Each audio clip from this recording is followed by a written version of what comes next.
ఈ వీడియోలోని సంపూర్ణ రామాయణంలోని పుణ్యశ్రమ విశ్రనిత్త. తెల్లవారుచుండగా విశ్వామిత్ర మహర్షి ఆకులు పక్కపై పడుండున రామలక్ష్మణులతో ఇట్లు పలికెను. రామ, నీ తల్లి కౌసల్య మంచి సంతానము కలది. సూర్యోదయం కానున్నది. పురుష సింహాసమా లెమ్ము.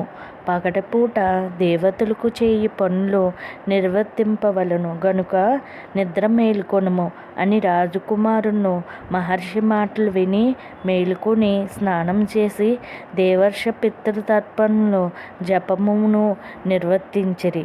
తరువాత విశ్వామిత్రుడు మహర్షికి నమస్కరించి సంతోషంతో ప్రయాణంకు సంసిద్ధులైరి. మహాపరాక్రమవంతులు రాజకుమారులు గంగానదిని చూచిరి. శుభప్రదమైన గంగా సరియు సంగమస్థలమునందు పరమాత్మ ధ్యాననిష్ట గల మహర్షులను ఆశ్రయమును చూచి సంతోషించిన వారే మహాత్మునడుగు విశ్వామిత్రుని యువనిధి పుణ్యాశ్రయము ఇదున్న మహర్షి ఎవరు? మహాత్మా, ఈ విషయమును తెలుసుకొనని కుతూహలంతో నున్నాముగా రామలక్ష్మణుల మాటలు విని నవ్వి, విశ్వామిత్రుడు పూర్వమిక్కడ శివుడు తపస్సు చేసి వివాహం చేసుకుని వెళ్ళుచుండగా మన్మధుడు ఎదిరించెను. అప్పుడు శివుడు ఓంకారం చేయగా అతని శరీరం నుండి అవయవములన్నీ శిథిలమై పడి శరీరము ముద్దగా అయ్యెను. నాటి నుండి అతడు అనంగుడని ప్రసిద్ధి చెందెను. ఇది అంగదేశముగా ప్రసిద్ధము. ఆ పుణ్యాశ్రయమిది. నేడిక్కడ రాత్రి గడిపి సరియు గంగా నదుల నడుమ రేపు ప్రయాణించతమని అచట మునులు వీరిని చూచి ఆనందించిరి.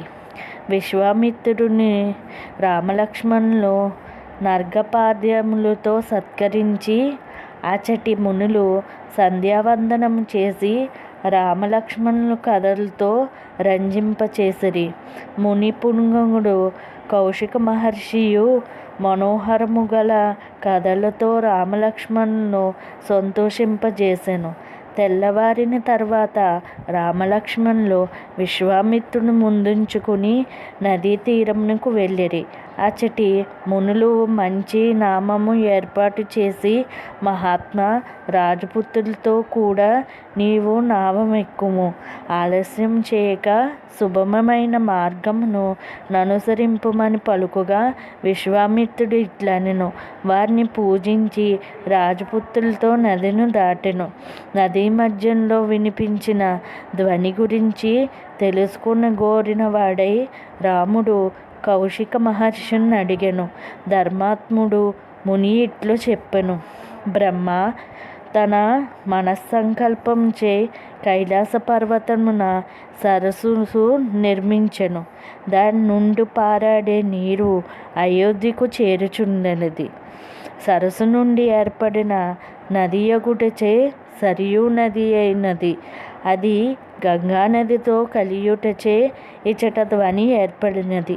ఈ నదీ సంగమునకు నమస్కరింపుడు అని వారిరువురుని నమస్కరించి కుడివైపు ఒడ్డున చేరి నడవసాగిరి. అచట భయంకరముగా కనబడుచున్న అరణ్యమును చూసి శ్రీరాముడు విశ్వామిత్రుడిని ఈ భీకరమైన మహారణ్యమేమి అని ప్రశ్నించగా విశ్వామిత్రుడు ఇట్లనెను. వత్స, దేవతలు నిర్మించిన మలద కరుష మునులను దేశములి.